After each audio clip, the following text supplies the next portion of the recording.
Je n'étais pas très utile, mais je n'étais pas néfaste. Il y avait quand même un progrès par rapport à mon Santo. Et le matin, en me rendant au travail, traversant au volant de mon G350 les bancs de brouillard qui flottaient sur le bocage, je pouvais encore me dire que ma vie n'était pas définitivement ratée. En traversant le village de Thury-Harcourt, je me demandais chaque fois s'il y avait un rapport avec Émeric, et je finis par rechercher la réponse sur Internet. C'était plus laborieux à l'époque, le réseau était beaucoup moins développé, mais je finis par trouver la réponse sur le site encore embryonnaire de Patrimoine Normand, le magazine de l'histoire et de l'art de vivre en Normandie. Oui, il y avait un rapport, et même un rapport très direct.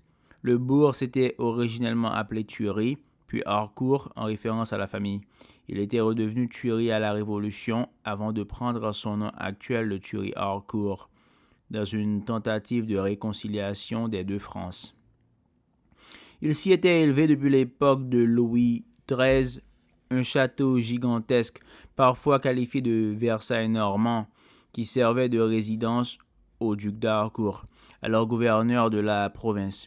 Laissé presque intact par la Révolution, il avait brûlé en août 1944 lors de la retraite de la division d'Asreich, prise en tenaille par le 59e Staffordshire.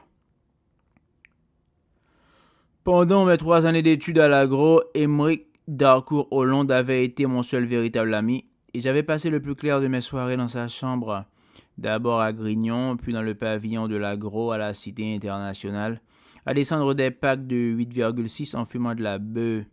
Enfin, c'était surtout lui qui fumait. Au fond, je préférais la bière, mais lui devait en être à une trentaine de pétards par jour durant ses 2 premières années d'études. Il a dû être défoncé à peu près en permanence, et surtout à écouter des disques. Avec ses longs cheveux frisés et blancs, ses chemises de bûcheron canadien, Emmerich avait un look grunge assez typique. Mais chez lui, c'était aller beaucoup plus loin que Nirvana et Pearl Jam. Il était vraiment remonté aux sources, et dans sa chambre, toutes les étagères étaient occupées par des centaines de vinyles des années 1960 et 1970. Deep Purple, Led Zeppelin, Pink Floyd, Les Who. Il avait même les Doors, Procol Harum, Jimi Hendrix, Van der Graaf Generator. YouTube n'existait pas encore, et à peu près personne à l'époque ne se souvenait de ces groupes. En tout cas pour moi, c'était une découverte totale, un émerveillement absolu. Souvent, nous passions la soirée tous les deux. Parfois, il y avait un ou deux autres types de la promotion, pas très remarquables. J'ai du mal à me remémorer leurs visages. Quant à leurs noms, je l'ai complètement oublié. Par contre, il n'y avait jamais de filles. C'est là un point curieux quand j'y repense. Je ne me souviens pas l'avoir connu à Émeric de relations amoureuses. Il n'était pas puceau, enfin, je ne crois pas.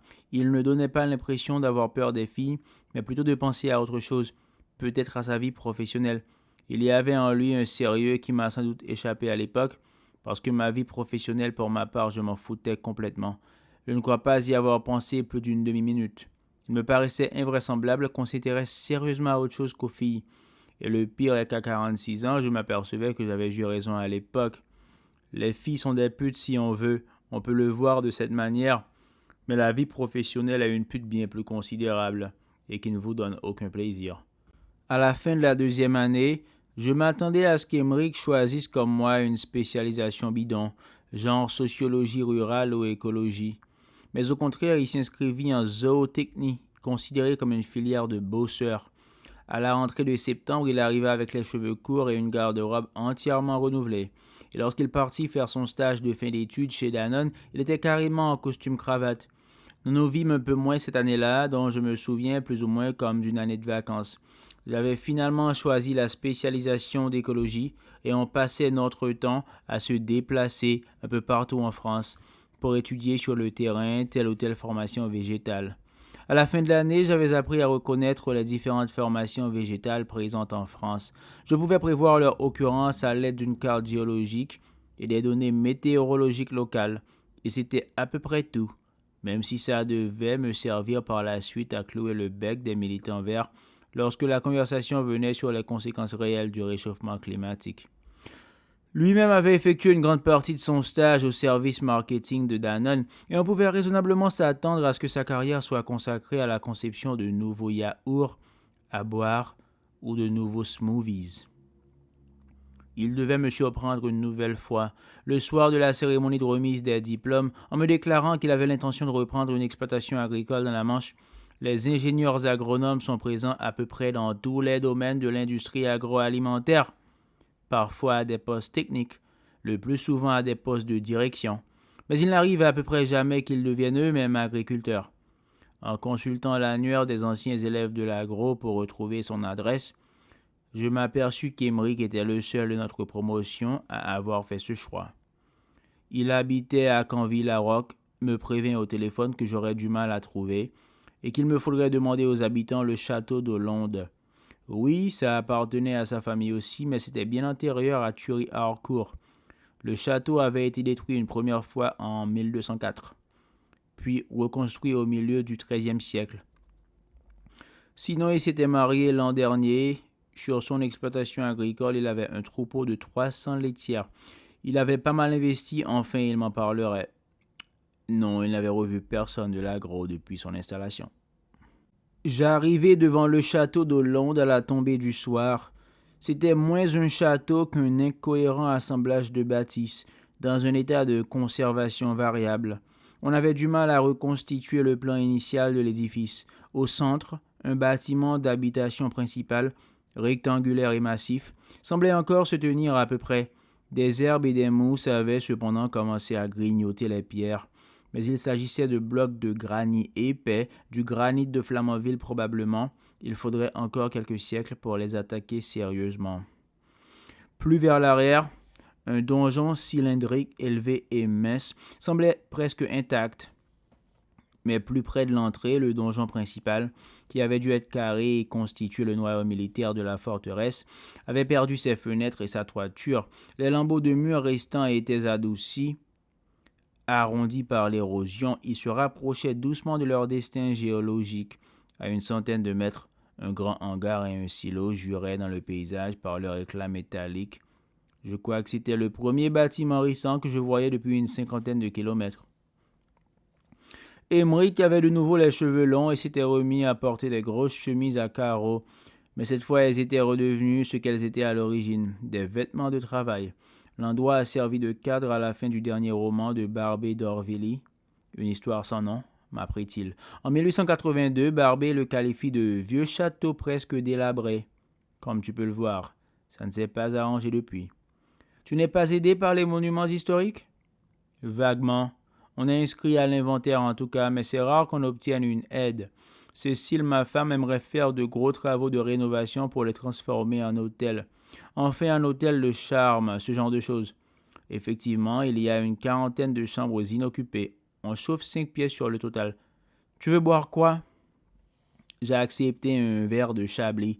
Je ne savais pas si ce projet d'hôtel de charme avait un sens, mais en tout cas la salle à manger était une pièce chaleureuse et agréable avec une grande cheminée, de profonds fauteuils en cuir vert bouteille, et cet aménagement ne devait certainement rien à Emeric. Son indifférence à la décoration était absolue. Sa chambre à l'agro était une des plus anonymes que j'ai vues. Elle ressemblait à un campement provisoire de soldats, à l'exception des disques. Là, ils occupaient tout un pan de mur. C'était impressionnant. J'ai recompté l'hiver dernier. J'en ai un peu plus de 5000, dit Emeric. Il avait toujours la même platine, une technique MK2. Mais je n'avais jamais vu les enceintes. Deux énormes parallélépipèdes de noyer brut, hauts de plus d'1 mètre. Ce sont des Klipschorn, dit Emeric, les premières enceintes fabriquées par Klipsch, et peut-être les meilleures. Mon grand-père les avait achetées en 1949. C'était un fou d'opéra. À sa mort, mon père me les a donnés. Il ne s'est jamais intéressé à la musique. J'avais l'impression que cet équipement ne servait plus très souvent. Une légère couche de poussière s'était déposée sur le couvercle de la MK2. Oui, c'est vrai, confirma Emeric. Il avait dû surprendre quelque chose dans mon regard. Je n'ai plus tellement la tête à écouter de la musique. C'est dur, tu sais, depuis le début, je n'ai jamais réussi à atteindre l'équilibre financier. Alors le soir, je rumine, je refais mes comptes. Mais bon, comme tu es là, on va se mettre un morceau. Resserre-toi un verre en attendant. Après avoir fouillé dans ses rayonnages 1 à 2 minutes, il ressortit Umaguma, le disque à la vache. C'est de circonstance, commenta-t-il avant de poser l'aiguille au début de Grantchester Meadows. C'était extraordinaire. Je n'avais jamais entendu ni même soupçonné l'existence d'un son pareil. Chaque chant d'oiseau, chaque clapotis de la rivière était parfaitement défini. Les graves étaient tendus et puissants, les aigus d'une pureté incroyable. Cécile arrive dans pas longtemps, reprit-il. Elle avait rendez-vous à la banque pour son projet d'hôtel. J'ai l'impression que tu n'y crois pas beaucoup.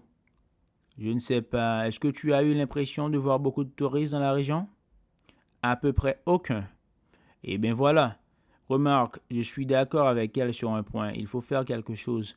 On ne peut pas continuer à perdre de l'argent comme ça tous les ans. Si on s'en sort financièrement, là, c'est uniquement grâce au fermage et surtout à la vente des terres. Tu as beaucoup de terres? Des milliers d'hectares. On possédait à peu près toute la région entre 40 ans et Carteret. Enfin, je dis on, ça appartient toujours à mon père. Mais depuis que j'ai monté l'exploitation, il a décidé de me laisser le produit des fermages. Et même avec ça, je suis souvent obligé de mettre une parcelle en vente. Le pire, c'est que je ne vends même pas à des agriculteurs du coin, mais à des investisseurs étrangers. De quel pays? Surtout des Belges et des Hollandais, et de plus en plus souvent des Chinois. L'an dernier, j'ai vendu 50 hectares à un conglomérat chinois. Ils étaient prêts à en acheter 10 fois plus et à payer 2 fois le prix du marché. Les agriculteurs du coin ne peuvent pas s'aligner. Ils ont déjà du mal à rembourser leurs emprunts et à payer leur fermage. Sans arrêt, il y en a qui renoncent et qui mettent la clé sur la porte. Et quand ils sont en difficulté, j'ai du mal à les presser trop. Je les comprends trop bien. Je suis dans la même situation que maintenant. Pour mon père, c'était plus facile. Il a longtemps vécu à Paris avant de se replier sur Bayeux. C'était le seigneur tout de même. Alors oui, ce projet d'hôtel, je ne sais pas, mais c'est peut-être un